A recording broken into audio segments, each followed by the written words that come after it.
कोई बात नहीं। तो बहुत बहुत इस्तकबाल है रुमान हाशमी साहब का। Thank you. रुमान हाशमी साहब से भी अपडेट लेते हैं कैप्टन साहब, और उसके बाद फिर कुछ गुफ्तगू आगे बढ़ाएंगे। जी रुमान हाशमी साहब, क्या अपडेट्स हैं?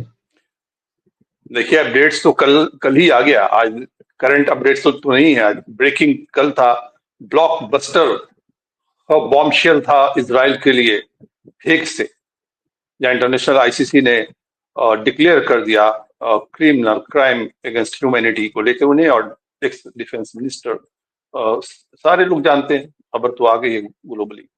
लेकिन मामला यह है कि इस बड़ी पेचीदगी पैदा हो गई है और शर्मनाक स्थिति जिसे कहते हैं, उन वेस्टर्न कंट्री में के बीच में ये उनकी हालत हो गई है, क्योंकि पहली बार ऐसा हुआ है कि आईसीसी वेस्टर्न अलाइज को इंडिक्ट किया है क्राइम अगेंस्ट ह्यूमैनिटी में। इसके पहले व्लादिमीर पुतिन, इसके पहले सर्बिया के थे मिलोसेविक, और इन्हें अफ्रीकन कंट्रीज के, कीनिया के या सूडान के, इन लोगों को तो इल्जामात तो ये लग रहे थे पहले कि जब पुतिन पे हुआ तो हुआ आईसीसी एंटी रशिया है, जब कीनिया पे लगा, बशीर पे लगा सूडान में, तो हुआ कि आईसीसी एंटी अफ्रीकन है, कॉलोनाइजर जो हैं, जिन्होंने कॉलोनाइज किया है उनके सपोर्ट में है।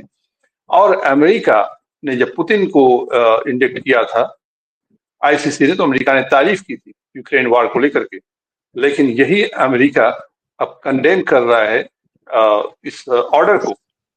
मामला यह है कि 2002 में जॉर्ज डब्ल्यू बुश ने साइन किया था एक वर्डिक्ट, एक ऑर्डिनेंस उन्होंने जारी किया कि अगर आईसीसी अमेरिका या उसके एलाइज को क्राइम अगेंस्ट ह्यूमैनिटी अरेस्ट करता है तो नीदरलैंड पे अमेरिका अटैक कर सकता है रेस्क्यू करने के लिए, छुड़ाने के लिए।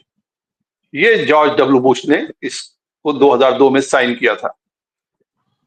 अब और दोनों कंट्री, अमेरिका और इजराइल, एक साथ आईसीसी से बाहर भी हुए थे उसी साल, क्योंकि अफगानिस्तान को लेकर के भी आईसीसी आलोचना कर रहा था, और ये दोनों बाहर हो गए थे। लेकिन ये जो वर्डिक्ट साइन किया था जॉर्ज डब्ल्यू बुश ने, इसको बाद में डेमोक्रेटिक पार्टी जब आई गवर्नमेंट में, उसने उस चीज को पलट दिया था, बाइडेन ने पलटा बल्कि। लेकिन आज ट्रंप आ रहे हैं तो बहुत हद तक मुमकिन है कि उस ऑर्डिनेंस को फिर से लागू कर दे ट्रंप एडमिनिस्ट्रेशन। जिस तरह के उन्होंने कैबिनेट को चूज कर रहे हैं, राइट विंग जियोनिस्ट सारे लॉबी जो उनके हैं सपोर्टर, उन लोगों को गवर्नमेंट से लेकर के और लीगल फील्ड में भी अटॉर्नी जनरल भी अगर बना रहे हैं, उन्हीं लोगों को बना रहे हैं। लेकिन सवाल ये है कि वेस्टर्न कंट्री का जो पोजीशन इतना, क्योंकि देखिए आप नीदरलैंड में भी राइट विंग गवर्नमेंट है, जो एम्स्टरडम में हुआ, जिस तरह से तेल अवीव की कबड्डी टीम ने वहां पे खुलेआम जेनोसाइडल नारे लगाए और कम से कम 2 प्राइवेट प्रॉपर्टी पर चढ़ करके उन लोगों ने फलस्तीन का झंडा फाड़ा, अटैक किया, असॉल्ट किया, और जवाब में वहां के रहने वाले जो मराकश हैं, मोरक्को के लोग हैं, उन्होंने जब अटैक किया तो किंग भी कहते हैं स्पेन के और नीदरलैंड के ये एंटी सेमेटिक अटैक है। और वही नीदरलैंड जहां राइट विंग गवर्नमेंट है, आज यूरोप में कई जगह राइट विंग गवर्नमेंट है, अमेरिका में इवन देखें आप, राइट विंग डोनाल्ड ट्रंप वो आ गए, इटली में राइट विंग गवर्नमेंट है, और ये मजबूती से खड़े हैं ये नेतन्याहू के सपोर्ट में जेनोसाइड को लेकर के। मगर अब चूंकि ये ईयू के 29 मेंबर्स जो हैं, 29 मेंबर ईयू के, ये कमिटेड हैं उसको लागू करने के लिए, और नीदरलैंड तो खास तौर पर के, क्योंकि आईसीसी भी और इंटरनेशनल कोर्ट ऑफ जस्टिस दोनों के हेडक्वार्टर वो नीदरलैंड में है, और यही वजह रही होगी कि नीदरलैंड गवर्नमेंट को भी ये ध्यान देना पड़ा कि अगर नेतन्याहू नीदरलैंड आते हैं तो हम उनको अरेस्ट करेंगे। इटली ने कहा हम अरेस्ट करेंगे, फ्रांस ने कहा अरेस्ट करेंगे, बेल्जियम ने कहा अरेस्ट करेंगे। एक्सेप्शन अगर कहीं से है, अमेरिका और इजराइल वगैरह को छोड़ करके, इवन जर्मनी देखे, जर्मनी लगातार आर्म्स सप्लाई कर रहा है, उसको भी ये कहना पड़ा है कि अगर वो आएंगे हम आईसीसी के ऑनर करेंगे, रूल का ऑनर करेंगे, और अगर वो आते हैं तो हमको अरेस्ट करेंगे, क्योंकि आईसीसी के पास कोई अरेस्टिंग पावर नहीं है, उसके पास पुलिस फोर्स नहीं है। ये आईसीसी मेंबर पर डिपेंड करता है कि उसके रूल को, उसके वर्डिक्ट को लागू करे। और इन्हें मजबूर होना पड़ा। तो ये फलस्तीन के अवाम की एक जीत है बड़ी।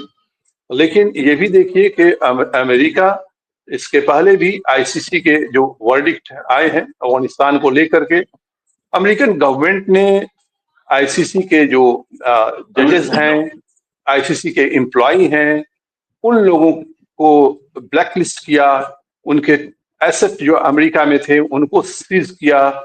इस तरह के रेसिस्ट और अनडेमोक्रेटिक कदम अमेरिकन गवर्नमेंट ने उठाया प्रोटेक्ट करने के लिए, अपोज कर, सजा देने के लिए, पनिश करने के लिए रादर आईसीसी को। और यही चीज जिस तरह से जॉर्ज डब्ल्यू बुश ने साइन किया, यही चीज हो सकता है। डोनाल्ड ट्रंप नीदरलैंड को बोल सकते हैं, दबाव बना सकते हैं, और अदर नेटो कंट्रीज पर दबाव बना सकते हैं कि आप आईसीसी से, जिस तरह से हम बाहर हुए थे 2002 में, या इजराइल बाहर हुआ, उस तरह से बाहर करें। इजराइल एक इनका, जिसे कहते हैं आउटपोस्ट मिलिट्री पोस्ट है, या सरोगेट औलाद है इजराइल, ये तो तय है। अगर ऐसा नहीं होता तो मामला सिर्फ ये नहीं है कि इजराइल को सपोर्ट करते हैं, ये फिनेंशियली सपोर्ट करते हैं, मटेरियली सपोर्ट करते हैं, बल्कि सबसे मजे की बात ये है, हैरान करने वाली, कि ये इजराइल बसा कहाँ पे है। ये मेडिटेरियन सी, जिस तरह से और भी कंट्री है, ट्यूनीशिया वगैरह भी है, अफ्रीकन कंट्री और भी हैं, मेडिटेरियन सी पे बसे हुए, लेबनान बसा हुआ है, लीबिया बसा हुआ है, इसी मेडिटेरियन पे इजराइल भी है, और जिसकी सरहदें मेडिटेरियन की वो अफ्रीका से जाके लगती है। लेकिन इजराइल, यूरोपियन लीग जो एम्स्टर्डम में होलीगन्स इजरायली जो फुटबॉलर गए, जो असॉल्ट किया, बदले में उनको काउंटर अटैक उनका हुआ, वो आप देखिए यूरोपियन लीग खेल रही है, सॉकर खेल रही है। क्या वो इजराइल यूरोप में है? इन्होंने 60 लाख यहूदियों को मार के जर्मनी ने भगा दिया, तो भाई तुम जर्मनी में वापस लाओ 60 लाख यहूदियों को। इतना ही यूरोप, अमेरिका खड़ा हो कि हाँ, इजरायली जो सेटलर्स हैं, इन सेटलर्स को हम जर्मनी में जगह देते हैं, हम यूरोप में जगह देते हैं। यूरोपियन लीग में फुटबॉल यूरोप में खेलता है, कहां से मेंबर है वो यूरोप का? इतने इंडियन चैनल्स हैं, थे दुनिया भर के चैनल, हमारे यहाँ भी सारे गोदी मीडिया ने उठाया इस खबर को, कैसे इजरायली यहूदियों जो सपोर्टर थे उन पर हमला हुआ, ये हुआ, सारा ब्लैकआउट कर दिया था कि उन्होंने क्या किया था, जेनोसाइडल नारे लगाए थे, और इस तरह के रेसिस्ट नारे थे कि there is no school in Gaza because there are no child. हंस रहे हैं, बच्चे मार दिए गए।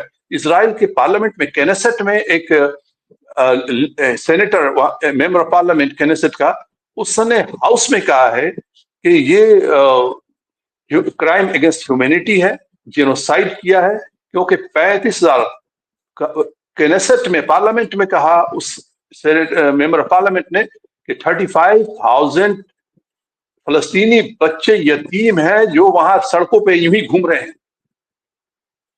इन हालात में UNRWA को बैन किया गया, और सपोर्ट अमेरिका का भी इसमें सपोर्ट है। तो देखना यह है कि ये एक बहुत बड़ी जीत हुई है, क्योंकि यूरोप, ऐसा नहीं लगता है कि अमेरिका के दबाव में आकर के वर्डिक्ट को चेंज करेगा, तो फिर यूनाइटेड नेशन का ही मतलब नहीं रखता है। और एक और भी बात है, यूनाइटेड नेशन ने जो डेट टाइम फिक्स किया इजराइल के लिए कि आप वेस्ट बैंक से और ईस्ट यरूशलेम को खाली कीजिए, वो डेट लाइन भी आने वाले 2025 के सितंबर में खत्म हो रहा है। अगर उसके पहले इजराइल वेस्ट बैंक और ईस्ट यरूशलेम को खाली नहीं करता है, 1965 का जो वार हुआ था, उस पोजीशन पे अपनी फौज को वापस नहीं लाता है, तो बहुत मुमकिन है कि जिस तरह से इनके खिलाफ प्राइम मिनिस्टर नेतन्याहू के खिलाफ क्राइम अगेंस्ट ह्यूमैनिटी को लेकर के अरेस्ट वारंट इशू हुआ है, उसी तरह से यूनाइटेड नेशन इससे इजराइल का इससे आगे मेंबरशिप भी को खत्म कर सकता है, एक एक्सपेंड कर सकता है। एक और खबर जी इसके आगे जो ईरान ऑब्जर्वर ने दी है रोमान हाशमी साहब की, the ICC has also called on non member states to arrest Benjamin Netanyahu. उसके आगे लिखता है, he must now avoid the air space of Lebanon, Syria, Iraq, Iran and Yemen under international या law. तो yes ये जो है जी, इसको किस तरह से देखते हैं? His plan will be intercepted and Benjamin arrested. देखिए जो एयर ट्रैफिक रूट है, जाहिर सी बात है कि उसके हम और आप कोई भी मॉनिटर कर सकते हैं। वो तो ऐप है जिसमें मॉनिटर कर सकते हैं कौन जहाज जी इधर जी एयर स्ट्रिप से होकर गुजर रही है, ठीक है ना। तो यूनाइटेड नेशन और यूनाइटेड नेशन के जो ऑफिशियल्स हैं, जो जजेस हैं, वो बहुत एक्सपर्ट हैं, वो बायस नहीं है। वो डिफरेंट बैकग्राउंड से आते हैं, डिफरेंट कंट्री से आते हैं, डिफरेंट रेस से आते हैं। They are very bonafide people. तो ये इस पर भी निगाह रहेगी, क्योंकि ये जो अरेस्ट वारंट इश्यू हुआ है और 29 यूरोपियन कंट्री ने जो कमिटमेंट शो किया है कि हम ऑनर करते हैं इस वर्डिक्ट को और हमारे यहाँ आएंगे तो हम अरेस्ट करेंगे। और दूसरे कंट्री भी, हालांकि इस पे अभी तक अरब कंट्री से खास रिएक्शन नहीं आया है, यूएई वगैरह, तुर्की ने तो कहा है मुस्लिम कंट्री में, लेकिन और कई कंट्रीज हैं जिसको लेकर, खास करके अरब कंट्रीज इसे लेकर खामोश हैं। लेकिन कम से कम ये जो टूर है, ये जो ट्रैवलिंग है, तो ऐसे में तो यही लगता है कि अगर नेतन्याहू निकलते हैं और अपने मित्र देश, खासतौर पे अमेरिका की बात करें, अगर वहां जाते हैं तो ये फ्लाइट तो फिर समुंदर ही तय करेगा। ये फ्लाइट किसी कंट्री बिल्कुल का और उसका जो सी बॉर्डर होता है उसको तो अवॉइड ही करेगा, जी क्योंकि ऐसे बिल्कुल में यूनाइटेड नेशन या आईसीसी वो ऑब्जेक्शन करेगा। जो ऑब्जेक्शन जी करेंगे तो वो जी ये कह दिया है कि हम अरेस्ट करेंगे, हम ऑनर करेंगे, तो अपने को इतना एम्बैरेसिंग सिचुएशन में नहीं डालेगा, तो अलाउड भी कर देगा कि हाँ तुम मेरे एयर स्पेस से निकल जाओ। जी।